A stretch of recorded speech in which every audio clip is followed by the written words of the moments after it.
Hi everybody, welcome to part 3 of the Typhoon build with Ted at emodels.co.uk. We've moved on a little bit since the end of the last video. I've taken a few more parts out of the box and put it together, and it's really just a matter of following the instructions, which are quite simply labelled as we go through the instruction book. I've gone and got all the parts together up till about section 38, which the pages are, not the other pages are numbered, but to about section 38 on page 11. I haven't actually fit all those parts, but I have got them ready. Some of them I've already put onto the cockpit frame, some of them I've left off because we'll paint them separately. I've then gone on and primed it. I've primed it, as I said, with just a rattle can from a car sales, a car space store. And then I've coated it with Humbrol acrylics, which in this case was 56, the aluminium. That's gone on as base coat. That went on through the airbrush, really simple, went on nice and smooth. It does need thinning. The Humbrol themselves do have thinners available. However, what I use, just move that to one side, is some deionized water. Comes in a gallon there for 2.5 litres for just a matter of pence. If you haven't got that readily available, what I've used in the past is just the scrapings from the inside of the freezer. If you take the frost that forms just on the side of the freezer, put that into a little jar or a cup, let it defrost. That's good enough for going through your airbrush. It's not so much the paint being deionized, it's the residues that it leaves within the airbrush. So what I've done, I've used about 50% paint, 45% water, and then the last 5% I've actually just used a concentrate screen wash. You only need a drop of this. I think it's just more of a detergent that will release the surface tension on the paint and get it through your airbrush a little bit easier, but that's what I use for that.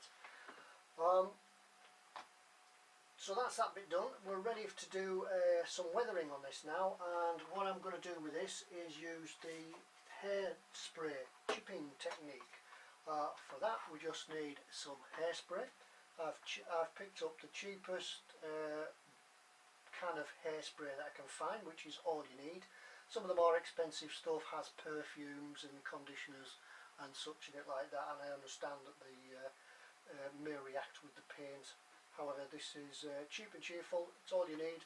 All you need to do is just decant it, just spray it into a little cup until you get enough to use for your airbrush.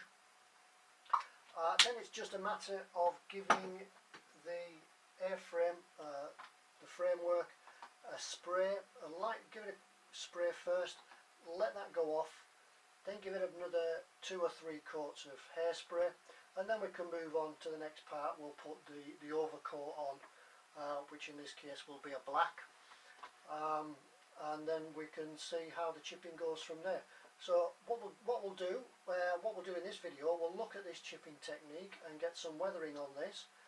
Then we'll get all the parts put together to complete this section of it, and then after that we'll look at getting some start on the engine, which is the next section in this. Okay, let's go and get this sprayed, some more hairspray on it, and we'll look at the chipping technique. Okay, so here we are. Here's my homemade desktop spray booth. Not really a spray booth, it's just really a protection just to stop everything going all over the place.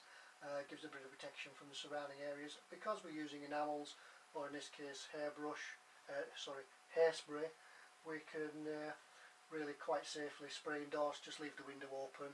There's no smells and such as normal what would happen with acrylics.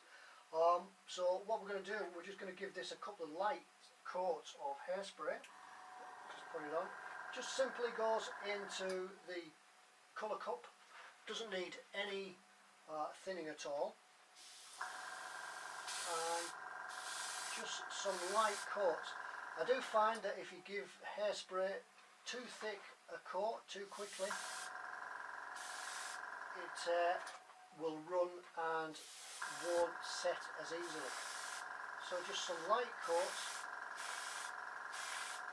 What we're going to do here is really just picking up the parts that we'll actually see. As we know with this kit, there's lots of detail that we're not going to see. Hopefully you can hear me as my compressor kicks in and out.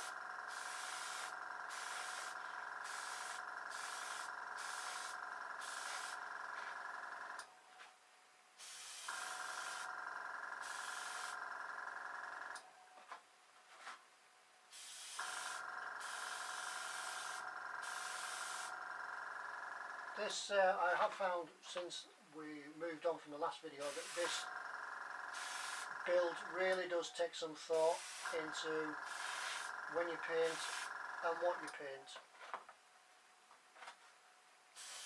It's really deciding when to stop gluing and when to start painting. I think this is about the right stage now.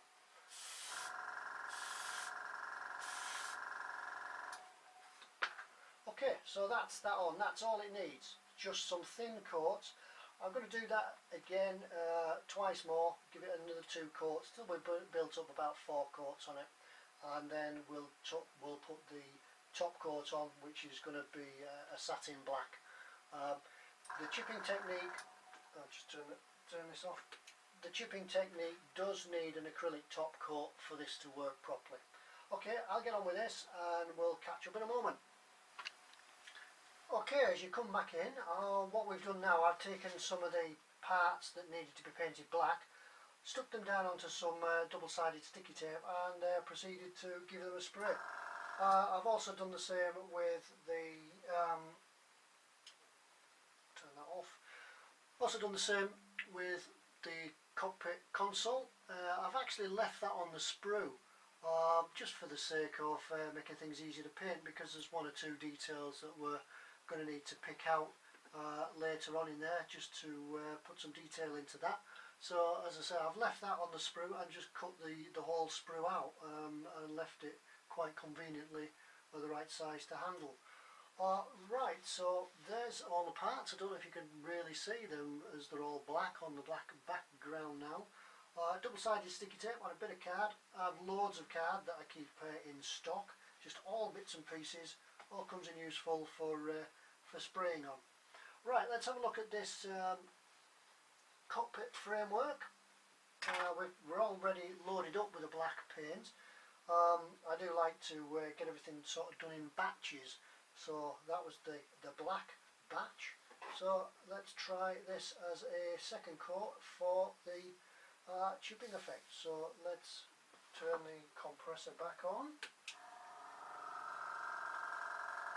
And here we go.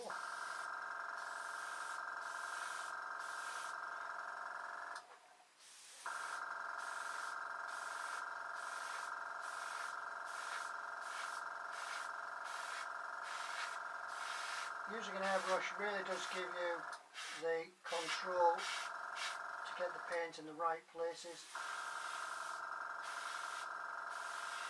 Same with the hairspray. Rather than spraying it straight out of the can, is to decant it into your spray cup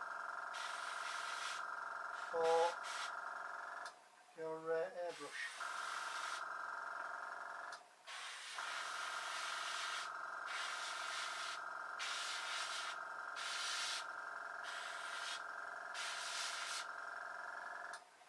I'm not going out shot too much so you can see what's going on. Let's see if we can zoom this in a little bit. Let's just turn the compressor off and see if we can zoom this in a little bit. Now this is a new camera, so hopefully you can see me in better definition now and see all the mistakes that I do as I go along. Okay, here we go again. Let's try and keep it in shot and in focus. We should be able to see the paint. go on.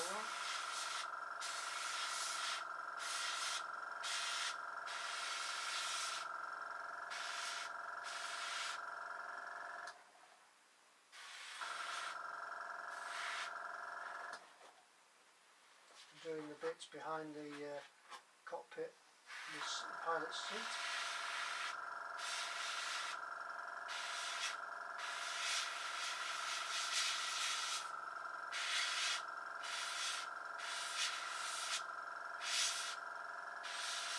Now I should mention that if you are using the hairbrush technique, the hairspray, let's get it right, the hairspray technique, you use it through your airbrush.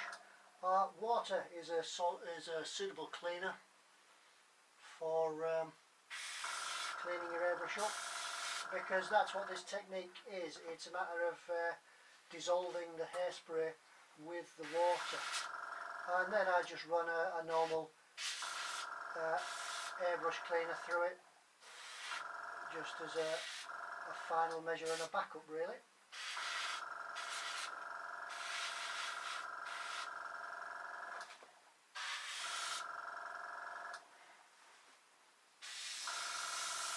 Keeping it in quite close so I can pick out where I want the paint to go.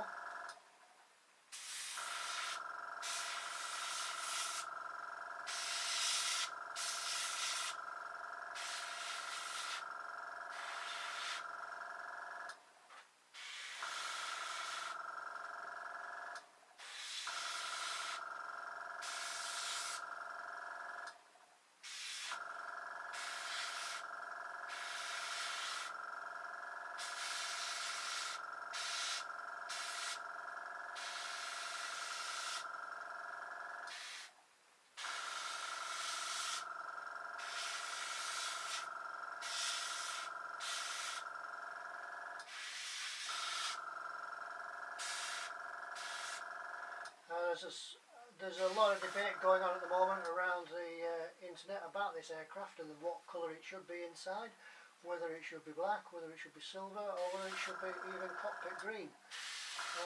It's entirely a decision for yourself. I don't think anybody can have a definitive answer. I'm sure that during its service the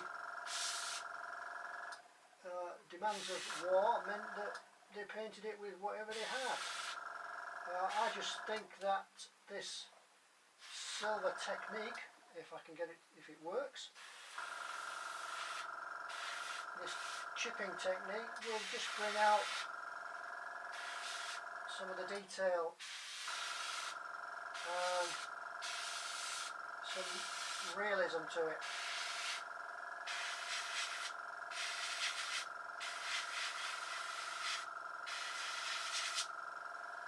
Sorry, I'm not getting it in shot there. I'm trying to paint and show you at the same time.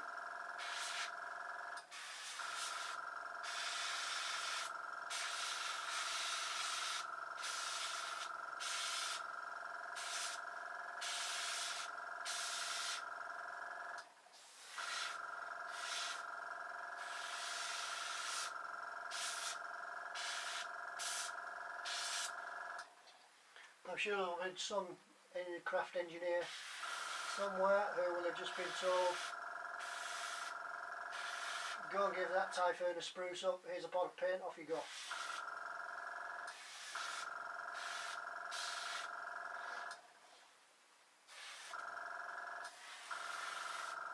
Now on the engine bearers themselves, I'm just going to give it a light coat because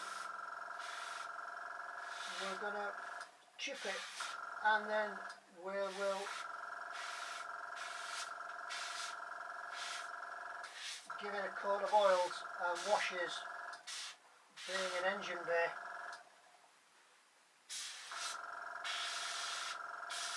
There will have been a lot of oil and lubricants splashed about.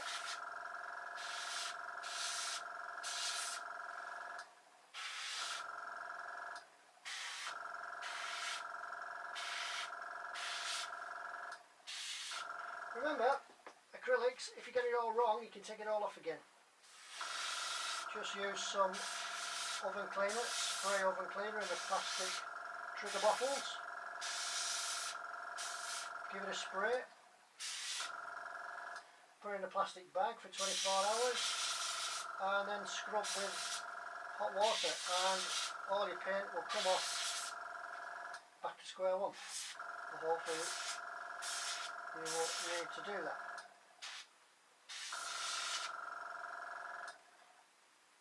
Oops.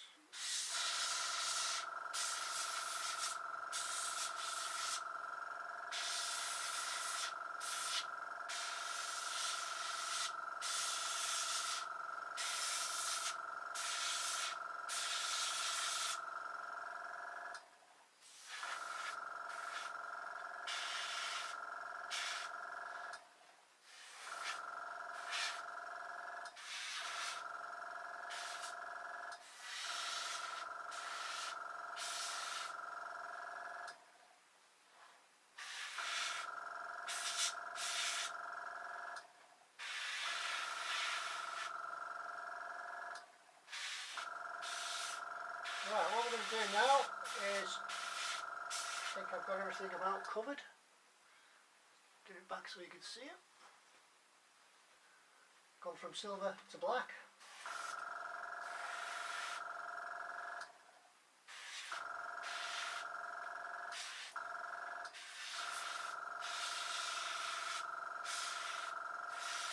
And then we'll let it settle, dry off. Doesn't need too long to dry off. We don't want it going hard because we want to get through it and remove some of this black paint that we've just put on.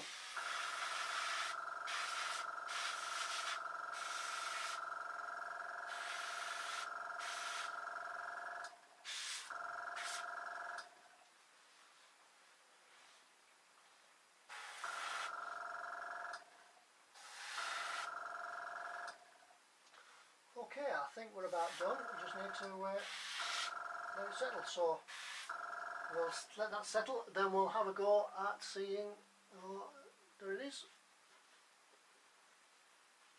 We'll have a go at seeing what this hairspray chipping does. Okay, the second part of the hairspray chipping technique. Let's see if it works. So, right, what do we need? Well, we need some warm water, just ordinary warm tap water. Need a paintbrush, just an old paintbrush, maybe one of a bit of a scruffy type, something that's lying around in the bottom of your box, or a disposable paintbrush, some cotton buds, and some toothpicks, pointy at one end, and just sliced off with a flat on the other end, and obviously the part that we're going to do.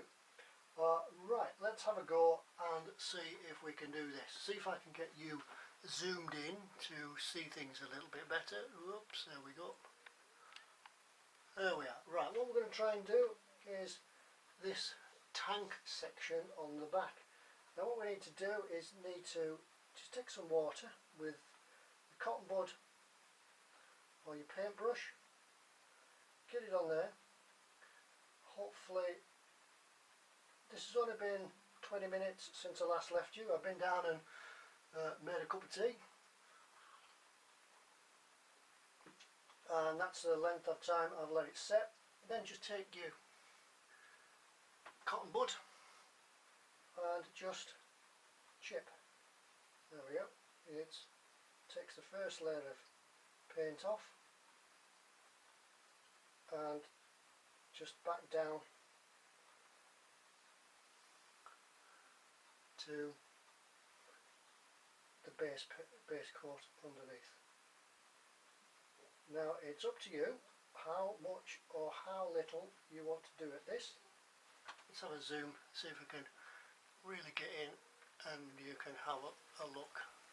Okay, there you are. You can see on the back of the, I'm presuming it's an oxygen tank. Back of the pilot's head.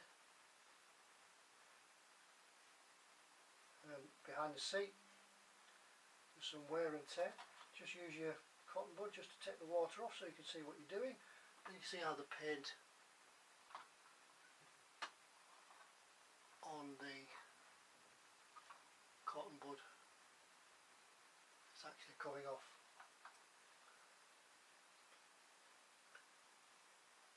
as little or as much as you want, and we're just trying to reproduce what would have been natural wear and tear on any of the items within the aircraft. Take your time.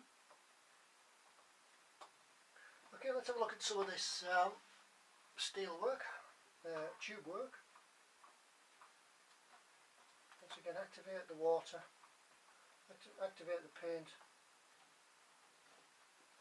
with some water.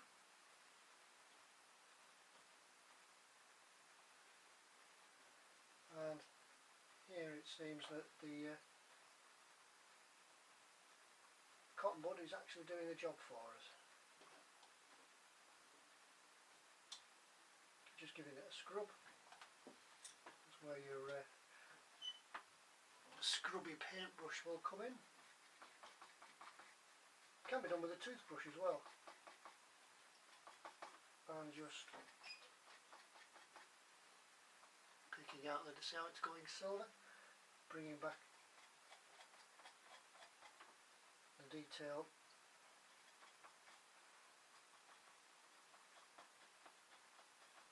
from underneath. So, for this technique that everybody seems to be talking about and everybody seems to be doing, it does seem to be working. Right, I'll carry on with this, do a bit more on it, and then we'll have a look at getting some pieces together to fill this gap at the front of the engine. Okay, see you in a minute.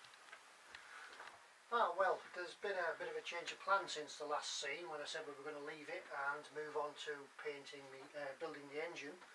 What I've actually done, I've taken some time out and gone into some painting and some of the detail on this. It wasn't really, I don't think it would have been really worth watching this or watching the painting on the video. So what I'll do, I'll add some photographs to this video as well, so that you can see some of the detail that we picked up and how we've done that. What I have done is used some black satin paint, painted all that up, painted the detail as some of the photographs that I found on the web. There was some from an aircraft in a museum that if you search around on the web you'll find them. There's also a bit of a guide in the instructions as well. Humbrol do say to paint, sorry, not Humbrol, Airfix do say to paint the tube work in aluminium. I've given it a base coat of aluminium, and as you know we've gone on with the hairspray technique and weathered it all up and then scraped off the black top coat to reveal the weathering underneath. I'll add some pictures of that so you can see close up of how it's been. I've also gone on and added some more weathering to it by using some Humbrol washes, enamel washes. This one, if it picks up there, the Humbrol enamel wash in dust. I've used some of the areas, used that in some of the corners. We'll zoom in a moment and you can see from that. But what I'm about to do, I'm just about to weather this, what I would think would maybe be an oil storage tank or something. On here, where's my pointy stick? I've made a pointy stick now. This bit here. We're just going to give that a bit of a wash. I think as I've read through the instructions as we go on, it's not really going to be visible. Part of the bodywork as such will be covering this, but we'll give it a bit of a go and a bit of a wash. As I say, I'm using the Humbrol enamel washes. That's this one when the camera picks it up. Now if I sneak up on the camera it doesn't want to focus in on it, but it's a Humbrol enamel wash in black. Now straight out the bottle this is going to be a little bit stark, so what I've done, I've got some acetate or a bit of blank plastic. Just put a dab of the wash on there. It's dried off a little bit now, and then added just some thinners. to that wash, and then just thins it out a little bit so it's not too stark, and then just started to give it a wash over just to pick out what I would believe to be where the oil residue, that's if it is an oil tank, it might be a water tank, but where I would think that dirt and grime would accumulate. Now then, what I'll do, I'll try and zoom this camera in for you, and you might be able to see it a little bit closer as we do some of this. Okay, here we are. What we'll do is, I've just thinned it down, a little bit out of shot there. I've just thinned it down, and then just give it a wash. Just wash it over, as the name implies, and then using a detail brush or a finer brush, just drag some of that paint. Just drag some of that wash as though it's going to give it a run down. Go over the edges. Just hoping that this new camera stays in focus. Just go over the edges as a liquid would drag itself, or dirt would drag itself down. And as this wash dries out, it'll thin out, and it will look quite good. It's worked out quite well, as you'll see in the photographs that I'll put on, how it's worked and washed into the corners of the interior of the cockpit. What I've done, where's my pointy stick? Is this staying in focus? I'm trying to keep it in focus for you.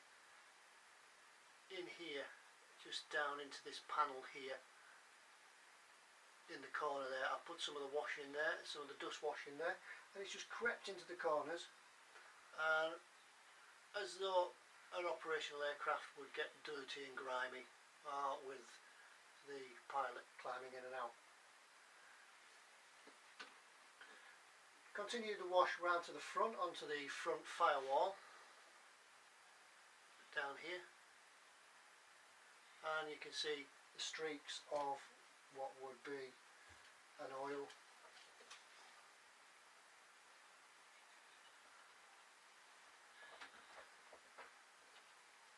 Just dab it on and drag it down.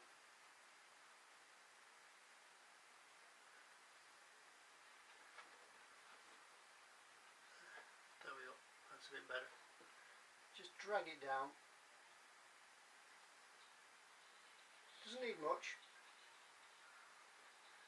And what you can do, if you find you're getting a little bit too much on it, we'll do some of these. Do some of these rivets just down here.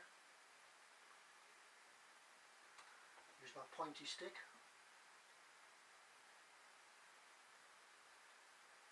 If you find you're getting too much, just take some more thinners and just activate it again just by brushing over the thinners where you've applied the wash. Now, I know people will say that you can make your own washes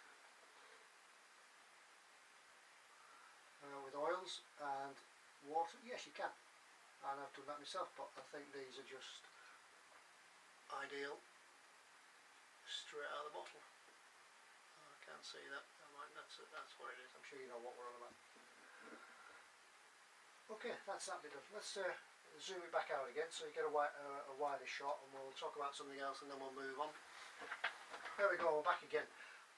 One of the things I didn't notice as I was putting it together, there are a few decals to go on just before you move on to the next step.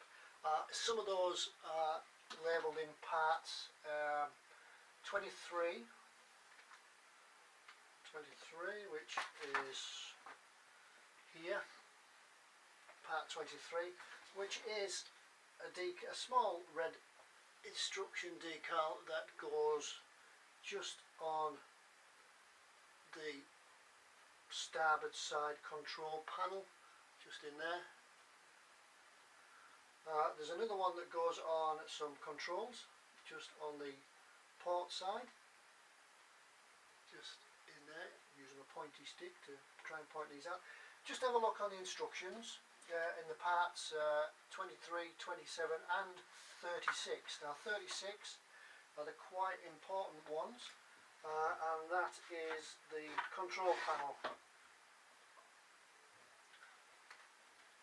Took a little bit of time to get this together.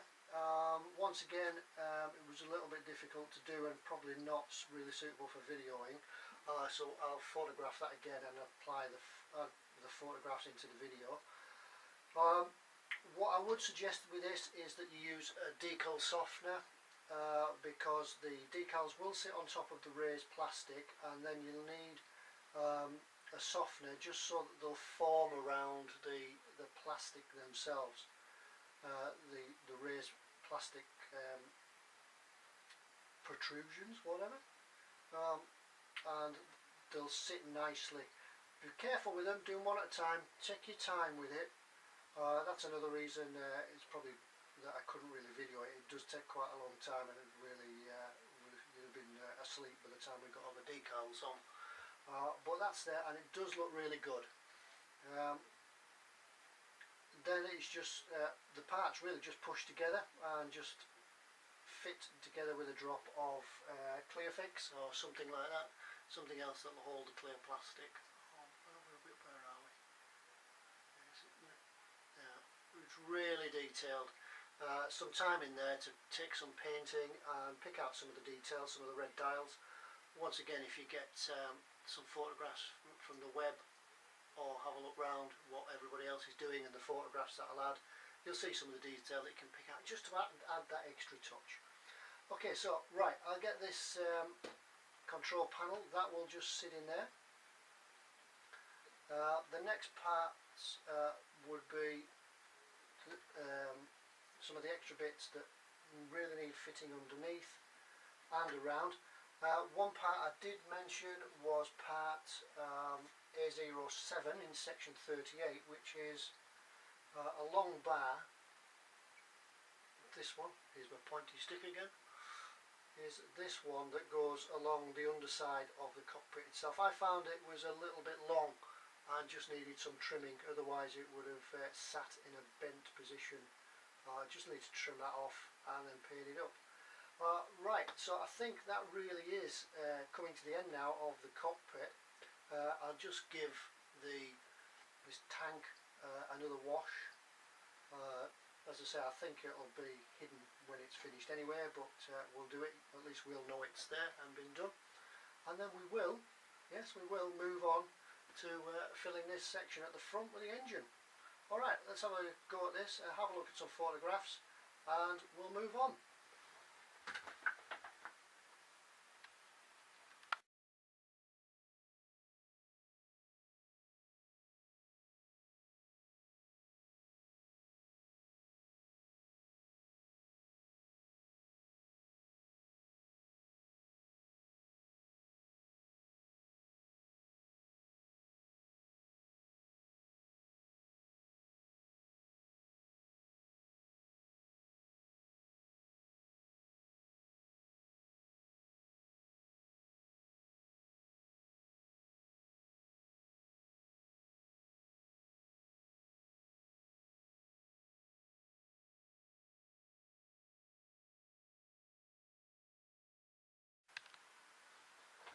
Okay, as promised, before we get to the end of this video, we'll make a start on the engine. Can't remember what type of engine it is. It does tell us in the start of the book.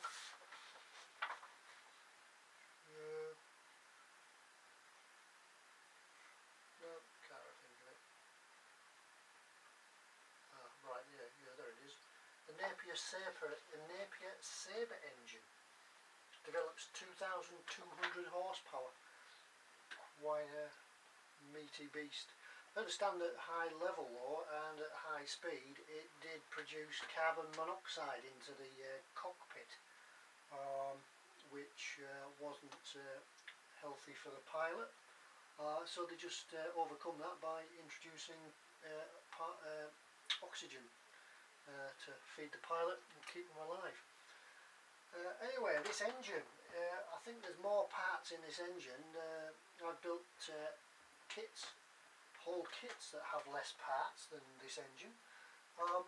Generally it seems to come off the sprues fairly well with not too much cleaning up to do. There is some cleaning up, some mould lines to clean off.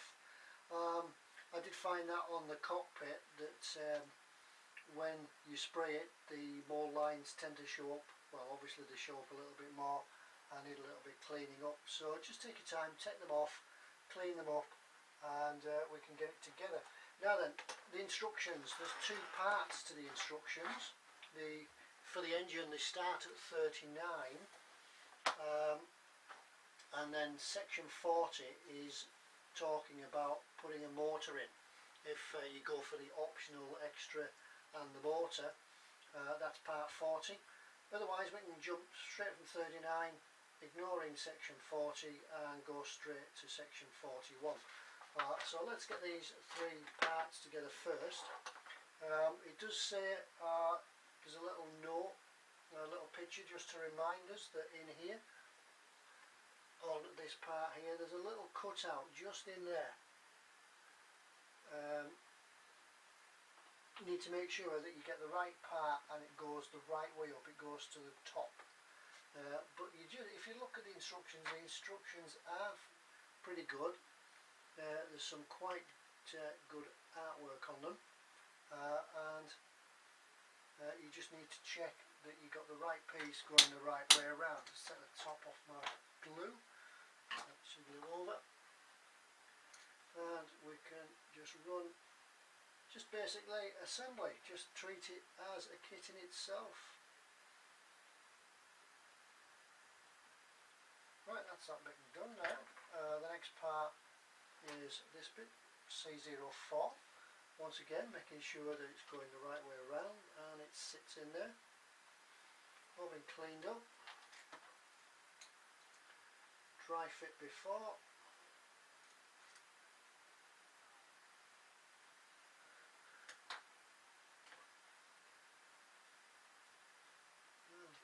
And here it goes, there's that bit there. Just checking around, make sure we're all sat level.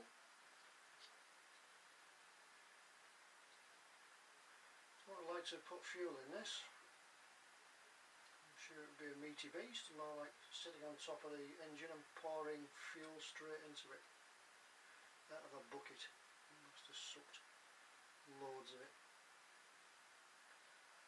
That's that bit done. Just a few moments to go off and we can look at getting some of the next bits in. Once again, clean them all off. And really we're looking at the other side and the top of the engine. And inside support, C03. Get that the right way around. These are the bits, these two bits here and here would be the parts that support your optional motor.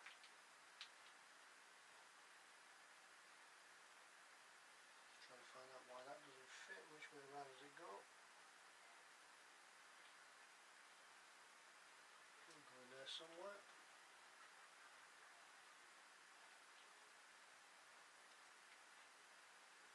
I think. No. I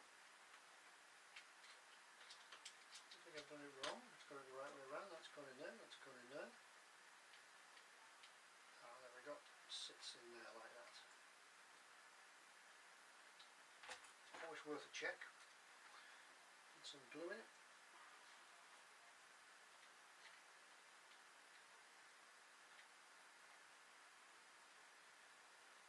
I think really these are just a brace to hold the engine block together.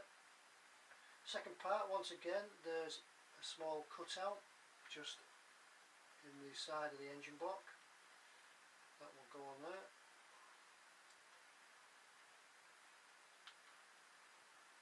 Somewhere he holds.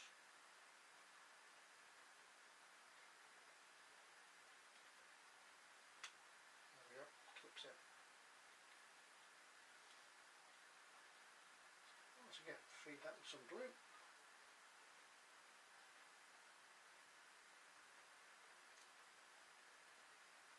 Really outstanding detail in this. I'm so pleased with it.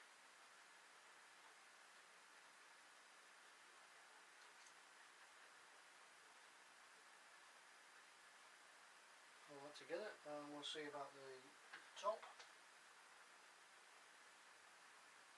Finding it's the right way round, and that will sit in there. Check for fit. Right way round, similar. If you look at the top, almost matches the bottom on these raised pieces here and here, so you know you've got it the right way around. But just check the instructions, they're quite clear. Run a bit along there, a little bit along there.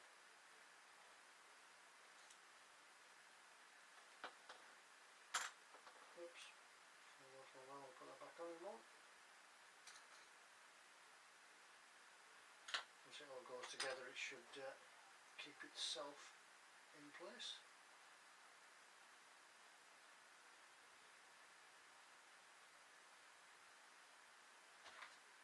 A touch of glue on that same line at the bottom.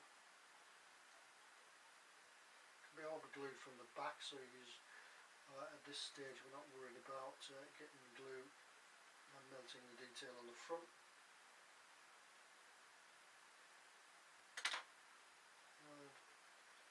Top, upside down. Top can sit in there. This again, just a bit of glue to hold it all together.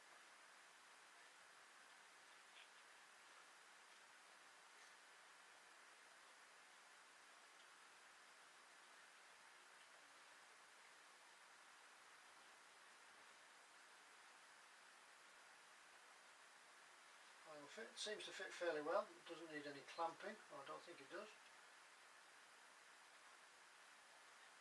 And that is some beast of an engine. We can leave that to one side. I'll just put that there out of shot, and we'll look at this next bit, which is part 42, which seems to be the propeller shaft.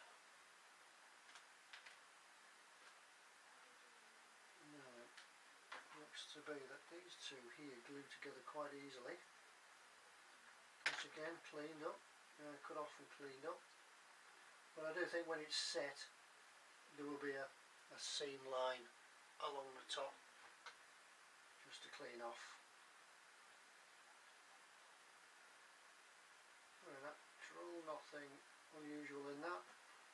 And we just let it set. Again, make sure this is the right way around. There's the wrong way and the right way. That can sit in there.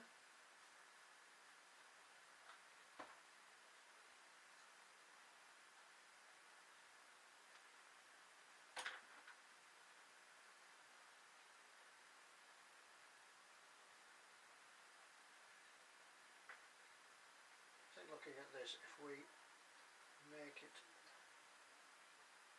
so the seam is along the side. Once you clean it up, it'll be even less noticeable if it's on the side rather than on top, which will be within the eye's view when you're looking down on it.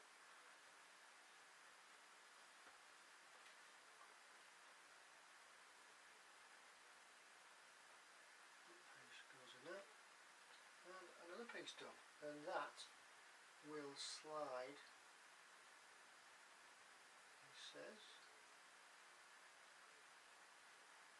I think what we need to do is that is set, and then that seam needs to just be touched up, and it can go through this boss here. That then will sit on the front of the engine there.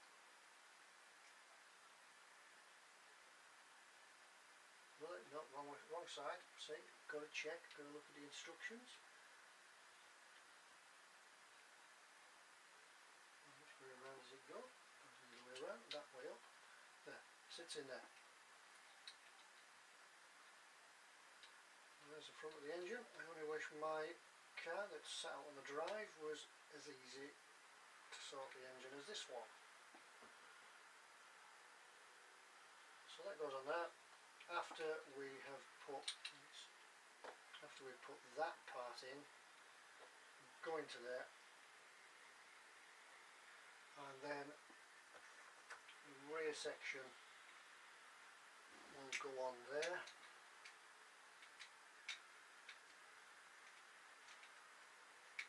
Right way around.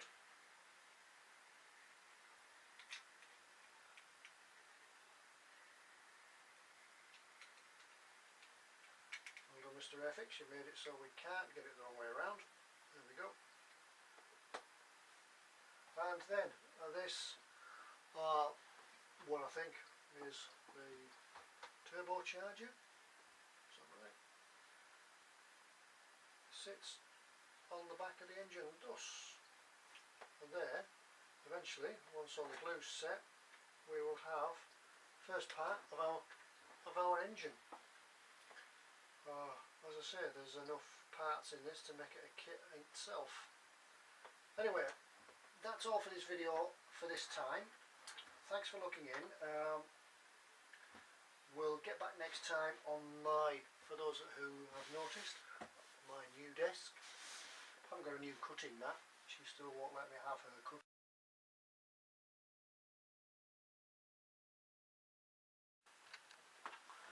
Okay, that was a bit of a blow. Just as I was doing the final closing speech, the battery died on the camera.